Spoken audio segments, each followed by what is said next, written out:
Les Voix de la photo, c'est le podcast qui donne la parole aux acteurs du milieu de la photographie pour nous dévoiler leur parcours, la réussite, parfois leur revers, et nous glisser quelques conseils en chemin. Donc bonjour à toutes et à tous, je suis Marine Lefort et aujourd'hui je suis avec Mathieu Albertini. Donc bonjour Mathieu. Bonjour. Donc tu es le fondateur de CEU. Donc CEU, c'est une agence créative et une plateforme média qui met en lumière les personnalités et en particulier les créatifs.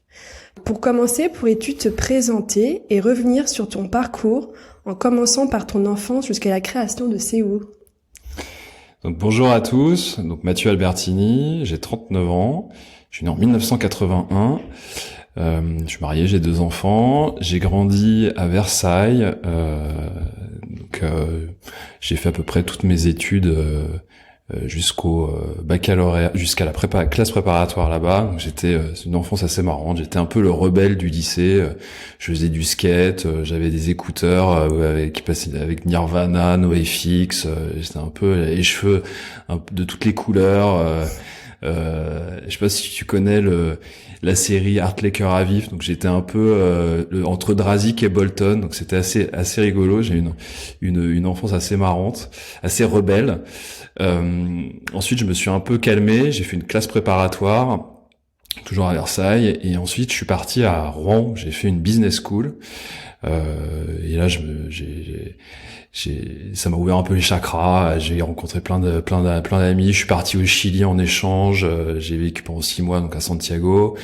Je me suis mis à la photo. C'est vrai que j'ai découvert vraiment en fait, je me suis découvert une passion pour la photographie. Donc je tenais l'association Troisième Œil, qui était l'association photo de l'école, et donc on faisait les grandes photos de promo, on faisait les photos sur les événements, et donc c'était super. J'ai appris à développer. On était toute une petite équipe de passionnés. Ensuite, je suis revenu à Paris. J'ai intégré Sciences Po à Paris. Et là, pendant 2 ans et demi, c'était la découverte de la vie parisienne. Moi, j'ai grandi à Versailles, donc Paris pour moi c'était une ville où on allait, on revenait, on restait pas. Donc là, j'ai découvert le Baron, des grandes fêtes. J'étudiais, mais en parallèle, j'étais aussi chez L'Oréal, et donc je me suis fait plein de copains, notamment Rasmus Michaud, qui était mon grand copain, et qui on faisait un peu les 400 coups, on faisait plein de fêtes, etc. Et en fait, avec Rasmus, ensuite, on s'est associés et on a développé une première agence. J'ai quitté L'Oréal, lui aussi. Et chez L'Oréal, quel était ton poste? Alors chez L'Oréal, d'abord je m'occupais des études sur tout ce qui était cosmétique, donc toutes les crèmes. Je faisais des études pour Armani, mais aussi sur les parfums, donc Viktor & Rolf, Cacharel. Donc voilà, c'était beaucoup de concept use test, des études de marché pour savoir quel parfum marchait bien, ou quel jus notait bien auprès des consos. Ensuite, j'ai été chez Biotherm, où j'étais un peu dans une cellule qui s'occupait de tous les reporting business de la marque à l'international. Et ensuite, j'ai quitté L'Oréal. Et avec Rasmus, on a et Michael Huard aussi, qui est le 3e associé sur cette agence. On a monté l'agence donc Say à l'époque, et voilà, on avait comme ambition d'être la super boutique agence créative, avec grosse ambition. On a commencé à bosser avec L'Oréal, évidemment, parce qu'on était un peu des anciens, et donc on avait plein de copains qui nous ont donné des budgets. On a fait des vitrines, on a fait des super events, on a lancé des parfums. Voilà, et en fait, voilà, on a bossé comme ça entre 2006 et 2015 à fond. Donc on faisait tout un tas de projets géniaux. Et comment était l'environnement des agences créatives à ce moment-là? Est-ce qu'il y en avait plein? Est-ce que c'était le début? Ouais, il y avait quelques acteurs, mais on n'était pas très nombreux sur le secteur de l'événementiel. C'est-à-dire qu'en fait, c'était avant aussi tout un tas de mesures qui ont beaucoup développé ce secteur, notamment tout le statut d'auto-entrepreneur a quand même énormément développé ce secteur-là. Il y avait quelques acteurs, je pense à Shortcut, des acteurs un peu historiques, Parti Pris, des agences. Voilà. Donc on était grosso modo 4-5 agences à Paris, en tout cas, à se partager le marché, à prendre des briefs, être en compétition sur le marché des cosmétiques et de la mode. Voilà, on n'était pas hyper nombreux, c'est-à-dire qu'en fait, il n'y avait pas énormément de barrières à l'entrée. C'est-à-dire que tu pouvais monter une agence à 3-4, la barrière techno, elle était inexistante, c'était surtout des idées créatives, une façon de scénographier ton événement et derrière une capacité, nous on avait aussi la capacité à inviter des personnalités, etc. Donc on a vraiment développé notre agence comme ça.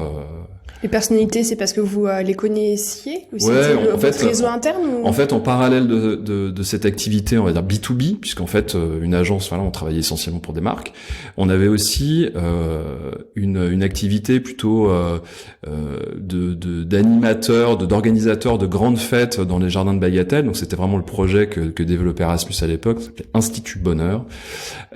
Et donc, au travers de ces grands événements, on fédérait toute une communauté d'acteurs parisiens plutôt cool crowd, personnalités, etc.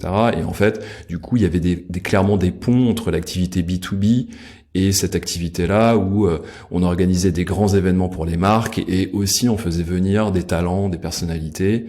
Et ça a été le terreau qui nous a poussé quelque part à monter Say Who, puisque on organisait ces grands événements avec 2-3 000 personnes, tu vois, chaque week-end dans ces jardins de Bagatelle et d'autres lieux aussi qu'on a investis. On travaillait aussi pour les marques et de plus en plus, en fait, on avait des besoins de montrer les gens qu'on invitait et en fait, il y avait pas d'offre. Tu vois, quand on a commencé à réfléchir au concept, c'était en 2008, donc 2008-2009, on a vraiment lancé l'activité en 2010, et il n'y avait pas d'offre. Donc en fait, on s'est dit au début, pourquoi on ferait pas une sorte de blog où on mettrait toutes les photos prises par notre photographe star qui était Jean à l'époque, qui était tout jeune au début, si tu veux. Donc, c'était vraiment le photographe mondain et on a commencé comme ça. Donc on était vraiment une espèce de rendez-vous d'after party, c'est-à-dire que le lendemain les gens venaient sur la plateforme pour dire qui était là, c'était vraiment le who's who digital, quoi. On était vraiment dans cette logique-là. Et sans grande ambition au début, c'était vraiment un side project de l'agence. Et puis finalement, en fait, on a eu de plus en plus de demandes. Et en fait, c'est devenu une vraie marque en 2010. Et voilà. Et en fait, aujourd'hui, on a 10 ans et on est très fiers parce qu'en fait, d'un petit projet comme ça de blog entre copains autour d'événements qu'on produisait au début entre amis. On a développé en fait un business qui aujourd'hui est fort, c'est-à-dire qu'on a un site web avec beaucoup de lecteurs quotidiens. On travaille pour 400 marques, institutions qui nous font confiance et qui nous sollicitent tous les jours. C'est à peu près 600 événements par an. On est très fiers d'accompagner la culture. On travaille énormément pour des institutions culturelles. On travaille dans le domaine de la photo. Donc il y a la MEP, il y a le salon Approche aussi. J'ai vu que tu avais interviewé sa fondatrice. On travaille pour Paris Photo. Et puis après, toutes les institutions. Donc le centre Pompidou, Fondation Cartier, Fondation Ricard, le festival de la mode de hier aussi qui est un super client qu'on accompagne depuis beaucoup d'années. On aime beaucoup ce festival. Et voilà, et en fait on s'est passé à une vitesse folle ces 10 dernières années. On a grandi comme ça. Et pour revenir juste sur le moment où vous avez vendu ces pour faire que c'est où, pourquoi ce choix, pourquoi vous n'avez pas gardé l'agence avec juste un département c'est où, quelle était un peu l'idée de vendre une partie pour se concentrer sur c'est où, quelle était un peu l'idée à ce moment-là? En fait, quand on a vendu l'agence, en 2015, donc un grand groupe de communication français qui s'appelle Hopscotch. C'était une autre agence à côté qu'on développait en parallèle, hein, voilà. Et à un moment donné, Mickaël et moi, donc qui étions les associés fondateurs de ce projet, on a eu envie de changer. En fait, ça faisait 10 ans qu'on faisait des événements. Ce secteur était aussi en plein changement. Enfin, il y a le tournant digital. Ça faisait déjà quelques années qu'il avait pris, qu'on était en train de basculer vers le digital. Et en fait, finalement, avec un tout petit peu de recul, avec cette pandémie qui nous a frappé de plein fouet, on se dit qu'on a fait le bon choix, puisqu'aujourd'hui on est un acteur pure player digital. C'est-à-dire qu'aujourd'hui, c'est où on a développé une plateforme qui s'appelle cu.pro. Donc il y a cu.fr qui est le média, cu.pro qui est vraiment notre plateforme B2B client, où on peut vendre des images, on peut aussi créer des live streams, les multidiffuser, les simulcaster sur d'autres plateformes amies. Donc j'en parlerai un peu plus tard, mais on a tissé des partenariats avec d'autres médias. Donc en fait, aujourd'hui, on sait produire des événements parce qu'on l'a fait pendant 10 ans, mais en fait, ce qui nous intéressait, nous, c'était de travailler sur l'amplification, sur la médiatisation de ces événements. Et là, en fait, c'est là qu'est notre vraie valeur ajoutée. C'est-à-dire que produire des événements, faire du coton gratté, et donc c'est là qu'est notre vraie valeur. Donc notre vraie valeur ajoutée aujourd'hui, c'est de plutôt travailler sur cette amplification. Plutôt que de produire de manière classique des choses qu'on a faites pendant 10 ans, donc faire des voyages presse, organiser des grandes conventions, et voilà, on avait envie de changer. Vous êtes peu sur ce marché-là. Qu'est-ce qui pour toi est difficile? Enfin, comment ça se fait que vous soyez aussi peu? Et qu'est-ce que toi tu as pu trouver aussi difficile? Alors pourquoi on est peu sur ce marché? Alors il y a des petits acteurs qui sont présents notamment sur Paris. Il y a un acteur un peu plus important très important même, qui est aux États-Unis. Après, on est dans la mesure où on est un média, ça se crée pas du jour au lendemain. On a une base de données énorme. C'est-à-dire que pour avoir si on a 45 000 personnes identifiées sur le site, quand on a couvert depuis le début 6 000 événements. Si tu veux, aujourd'hui, si un acteur voulait créer un média comme le nôtre, il n'aurait pas tout cet historique qui fait qu'aujourd'hui on existe. C'est-à-dire que tu tapes le nom de quelqu'un ou d'un sujet sur Google, on va être extrêmement bien référencé parce qu'aujourd'hui on a du contenu de qualité, ultra bien référencé, ultra bien tagué, et en fait la barrière à l'entrée elle est un peu technologique, c'est-à-dire que tu peux pas créer un site média comme ça du jour au lendemain. Et on continue de se déployer. Alors là, effectivement, cette période est compliquée puisque on n'a plus le droit de faire la fête, on n'a plus le droit de faire des événements. Voilà, donc, mais bon, je doute pas. On est plutôt optimiste. On espère que ça va revenir, sinon ça serait bien triste. Et en tout cas, non, je pense que c'est ça. Pourquoi il y a peu d'acteurs? Parce qu'en fait, on a pris de l'avance. Voilà, depuis 10 ans. Construire le réseau, je pense. Construire le réseau, oui, exactement. Un réseau et pour devenir incontournable, quoi. Est-ce que y aurait quelques moments clés dans l'histoire de C'est Vous où il y a eu une croissance particulière? Est-ce qu'il y a quelques dates significatives sur ces dernières années? Je dirais à partir de 2018, on est passé vraiment du modèle purement média à un modèle un peu plus hybride, agence, c'est-à-dire qu'on était à la fois média mais aussi producteur de contenu type campagne. Donc on travaillé beaucoup avec Yves Saint Laurent. On a produit des événements digitaux pour Frédéric Malle, un parfumeur qu'on adore. Voilà, donc en fait à partir de 2018 on a un peu hybridé notre modèle, parce qu'on vient aussi d'agence, donc c'était pour nous assez logique d'avoir à la fois ce côté média mais cette côté vraiment studio de création de de contenu. Ça, c'est d'une part. Et ensuite, dès 2019, on a lancé cette plateforme.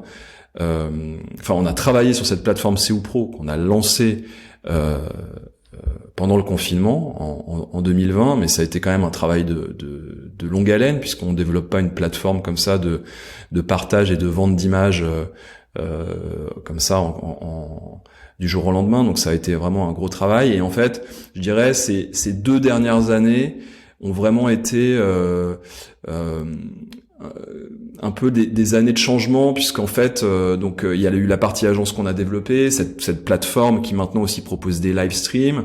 On a également tissé des partenariats forts avec Madame Figaro, avec le Quotidien de l'Art, avec Numéro. C'est des plateformes avec lesquelles on a des rubriques, donc ça c'est super. C'est-à-dire qu'aujourd'hui une marque qui vient nous voir, on est capable d'amplifier son événement à la fois sur nos plateformes propriétaires, donc co.fr, nos réseaux sociaux, mais également sur Madame Figaro, Quotidien de l'Art, Numéro. Et depuis la semaine dernière, on est très fiers. En fait, on vient de signer un nouveau partenariat avec Paris Match.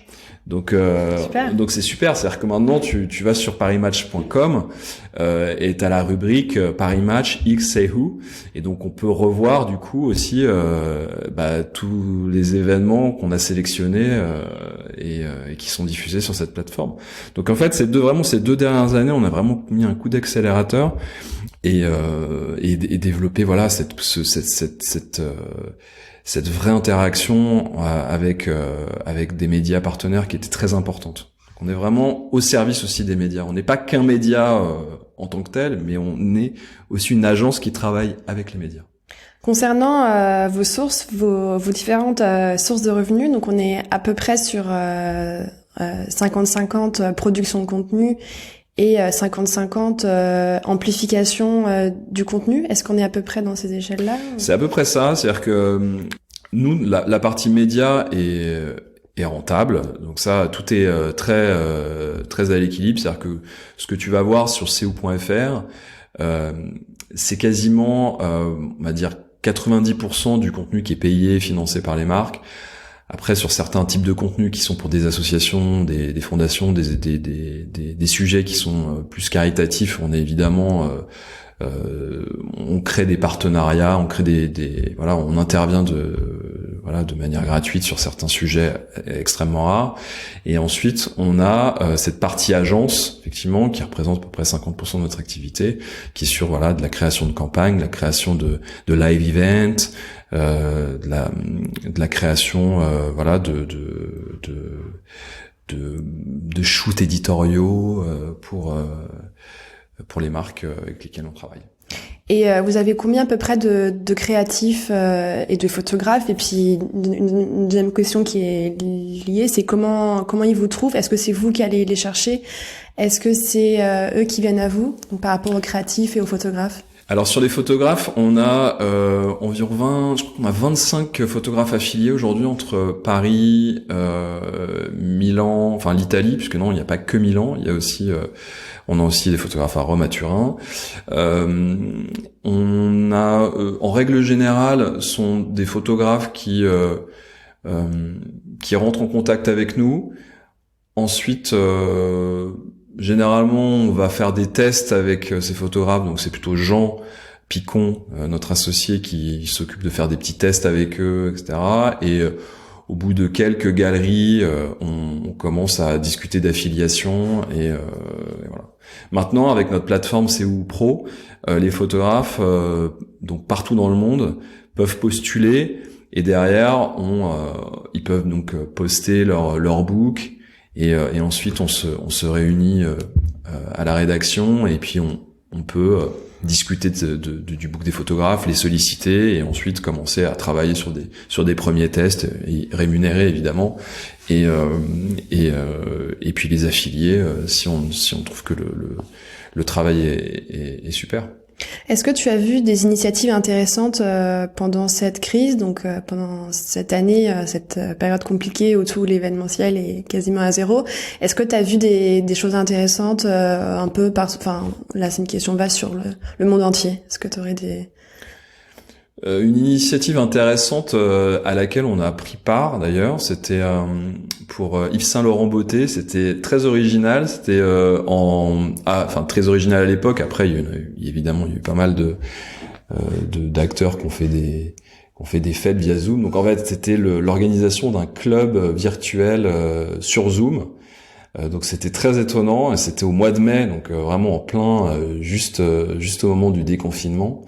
Et c'était assez chouette en fait, et c'est assez inédit de voir les gens chez eux faire la fête derrière leur écran avec des coupes de champagne un peu lookées, ouais, ça a été un beau succès. Il y a eu, je crois 1500 personnes qui se sont présentées sur ce live, et derrière nous on a produit le contenu. Donc on avait Jean Picon dans une Zoom room avec une Zoom room photo call qui faisait du contenu. Donc en fait c'était assez intéressant, assez innovant. Après évidemment ça manque de charme, ça manque de lien, ça manque de vrais live. Donc j'ai trouvé ça intéressant. Après j'espère que ça va pas devenir la norme, parce que ça serait bien triste. On a quand même en fait envie de se rencontrer, on a quand même envie d'échanger, et voilà, j'ai hâte que même s'il y a eu une très belle initiative dans ce genre, j'ai hâte que l'événementiel reprenne vite son activité, on va dire, qu'on connaissait avant. Comment tu vois l'avenir de Sewu, et est-ce que tu vois des évolutions qui se profilent là, dans les prochaines années Alors l'évolution de Sewu, en fait, moi j'aimerais qu'on appuie qu'on appuie la stratégie qu'on a déjà mise en place depuis ces 2 dernières années. Donc vraiment développer cette plateforme qui pour moi est clé de lien entre le monde des médias et le monde de la culture, et qu'on soit vraiment ce trait d'union entre toutes ces manifestations culturelles et toute cette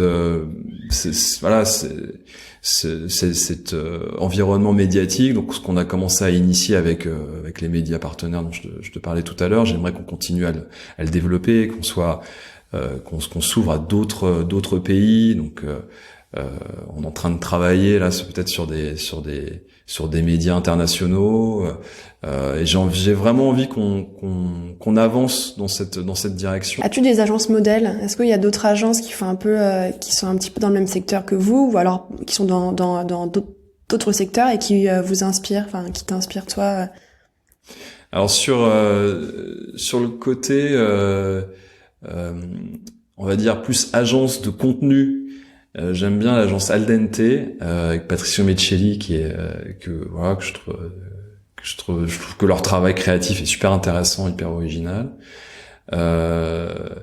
J'aime bien sur des agences événementielles, j'aime bien le travail d'Alexandre de Bétac. On a beaucoup couvert ces événements.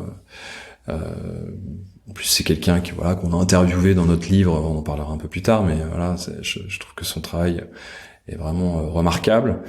Et des petites agences de design aussi, produit une agence d'un copain qui s'appelle Do Things, qui est une agence new-yorkaise, que je trouve hyper pointue, hyper créative. Et ensuite une agence qu'on regarde aussi beaucoup depuis quelques années, qui est l'agence Billy Farrell Agency, à New York, évidemment, qui est une agence qui fait un peu ce qu'on fait. Alors même si nous on éditorialise beaucoup nos contenus, on fait pas que de la couverture d'événements, et on n'est pas juste une banque d'images, on est aussi un média. Mais eux ils font ça depuis quelques années. C'est vraiment une agence qu'on regarde et qui nous inspire. Quels sont les projets en cours ou futurs de Sewu? Alors écoute, on lance aujourd'hui notre livre anniversaire, Portraits of a Decade. Donc c'est un gros travail. Ça fait plus d'1 an qu'on travaille sur ce sujet. C'est un hommage, au visage qu'on a découvert, qu'on a accompagné au cours de ces 10 dernières années. En fait, c'est assez émouvant parce que du coup, c'est vraiment une sorte de retour en arrière à nos débuts.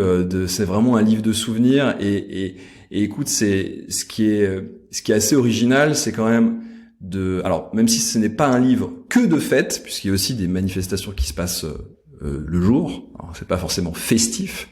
C'est quand même un recueil de moments, de beaux événements, et c'est quand même assez original de le lancer au moment où la fête est interdite, on peut rien faire. Donc, écoute, c'était pas voulu. En fait, on voulait le lancer pour la fin de l'année, mais il se trouve qu'il y a eu un reconfinement, et donc on se dit, on peut pas faire la fête, mais heureusement, on peut encore lire. Ça, c'est pas interdit. Et donc on espère que les gens, les mondains, comme on les appelait à l'époque, pourront se reconnaître dans ce livre. C'est un beau livre qui fait quasiment 500 pages. Il y a plus de 1400 personnes dans ce livre. C'est 1000 images, tout rond. Et donc voilà, on peut le trouver alors sur notre site web, dans quelques très belles librairies à Paris, comme OFR, WH Smith. C'est Cadet Presse qui s'occupe de la distribution. Donc en France, en Europe et à l'international. Donc le livre va être distribué dans toutes les belles librairies en Europe, aux US et en Asie. Et voilà, on est très fiers. Ça sort aujourd'hui. On peut l'acheter à partir du 1er décembre. Exactement. Super. Est-ce que tu as des passions qui ne sont pas liées à ton emploi? Est-ce que moi j'aime beaucoup la photo